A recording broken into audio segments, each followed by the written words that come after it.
Let's go to Larry in Tallahassee. You have to sing Tallahassee, Larry.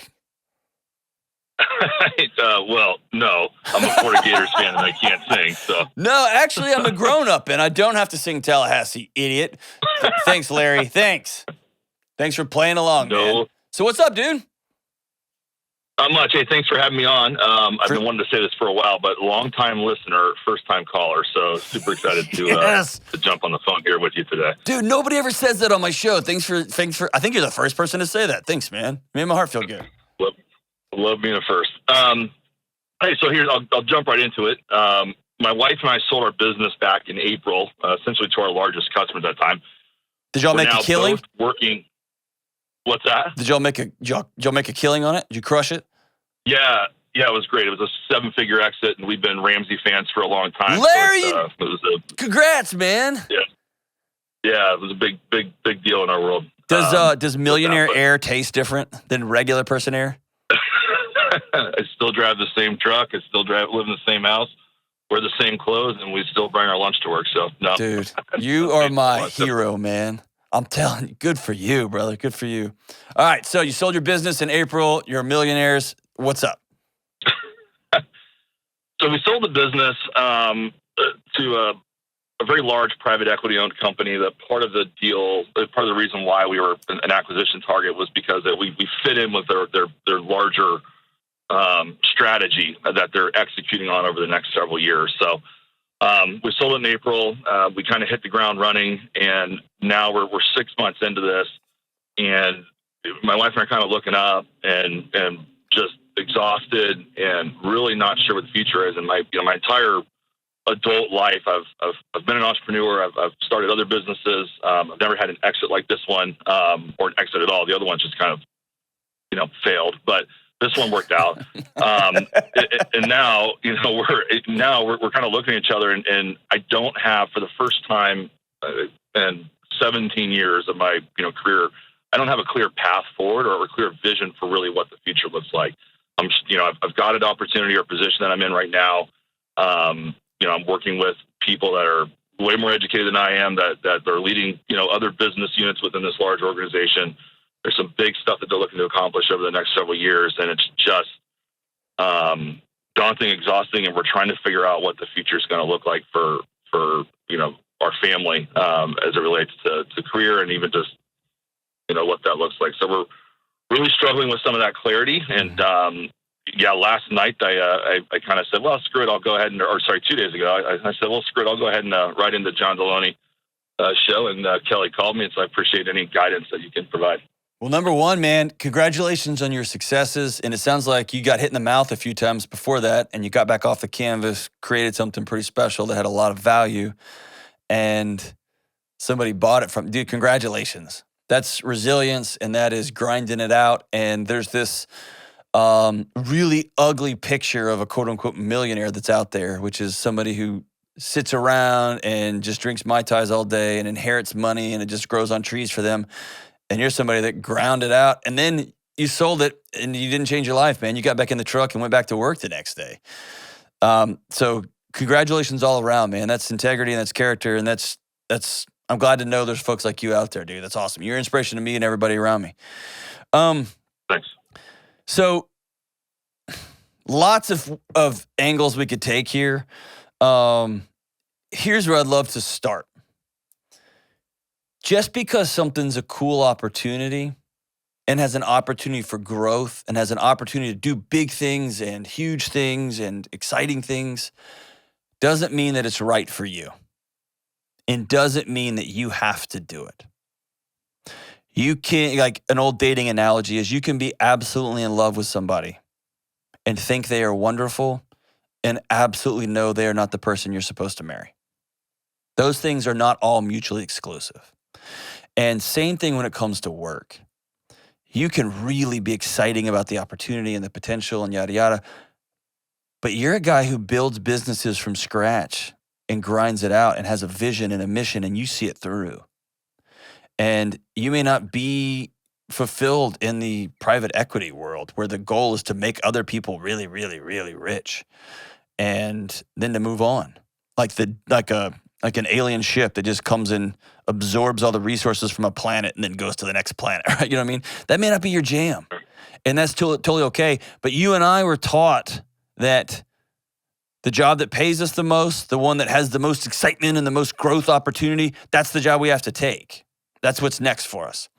And by the way, does it suck working at your own company that you're not the boss of anymore? That can't be fun.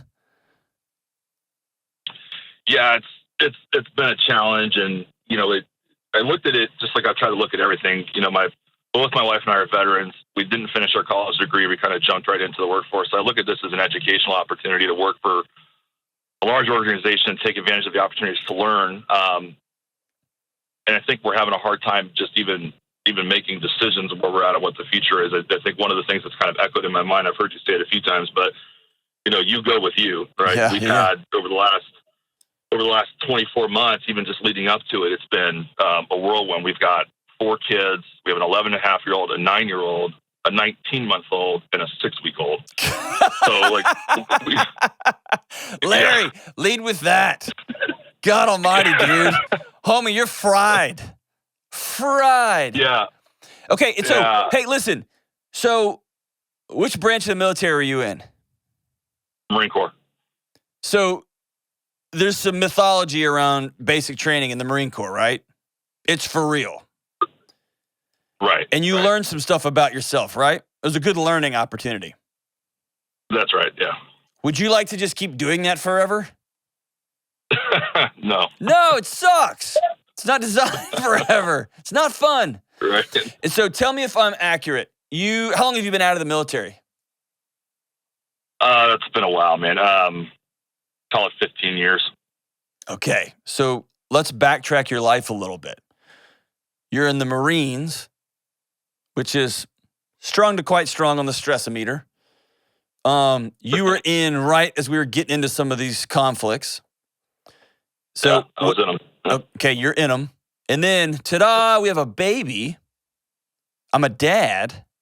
And then I roll right into the workforce. I try to create something from nothing. There is successes. There's big failures. I'm back in it. Let's have another kid. And then, whoopsie, we'll have another kid. And then super whoopsie-doo, we have another kid. So now we have 1,000 kids. And then the stress of, oh my gosh, this business is working, which is a different kind of stress. This thing's actually running and gunning and creating value. Oh my gosh, and someone wants to buy it. How long did those conversations, were those a year of conversations and negotiations? They actually went on for a little over a year, close to 2 years. Okay. We started having conversations, and COVID put a stop to it. And so we pivoted real hard into other areas of the business that started to grow and take traction. And then they came back, and then we had COVID outbreak. We had a team member pass away. We had a lot of stuff happen in a real short period of time. And so it's the constant highest of highs, lowest of lows, fight or flight.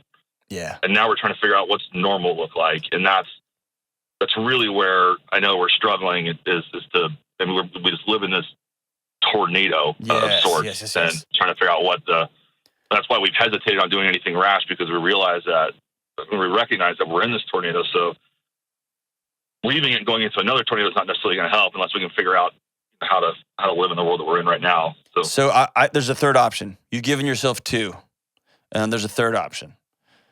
You've been in fight or flight for 20 years. Yeah. And there comes a point. Are you 45? 37. 37, okay. Your body is redlining on you.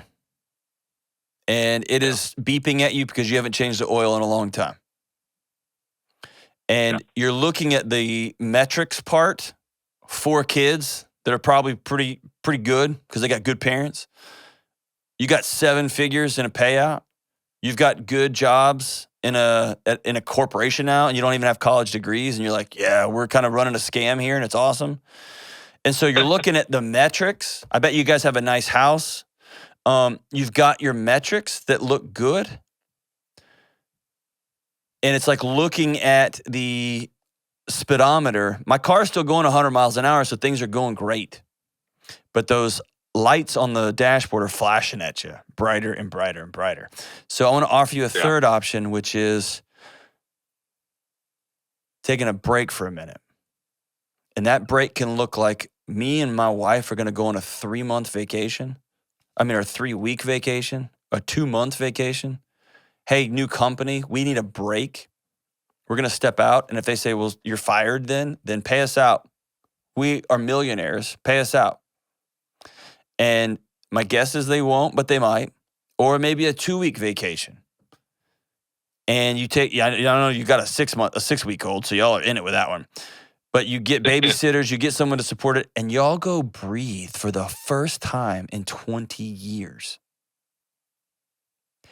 And you can't, Dave Ramsey talks a lot about, the gazelle intensity, the gazelle running from the lion.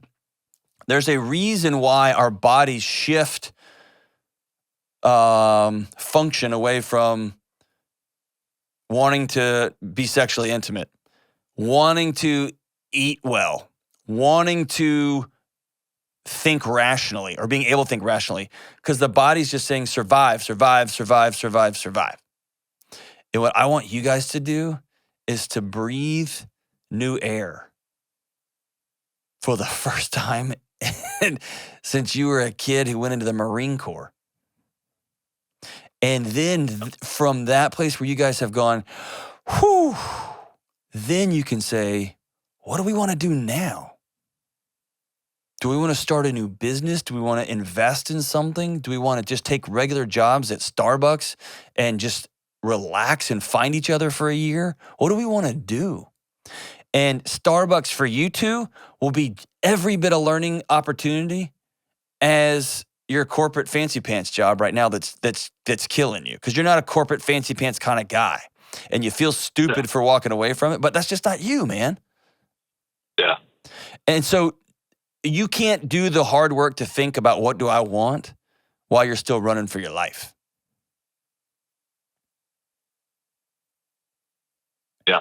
What is it when you think of just not working for a season? Do you have the money to do that? We do. Yeah, we do. What would that even look like for you? We've talked about it. It's terrifying. I don't know why. Is it terrifying because of values? Is it terrifying because you're scared to look in the mirror and be peaceful? What was it terrifying? It's probably terrifying just to stop and almost have too much quiet and be forced to look in the mirror in a sense. There's a lot that's happened over the last 20 years, to your point, that I've just kept running and never really stopped. Lots of trauma, lots of in the counseling world we call it leakage, and you can deal with it on your terms, or your body will deal with it, and it usually is at the most inopportune time possible, but it will get dealt with in some way. Here's my recommendation. I would love to see you two not quit anything yet.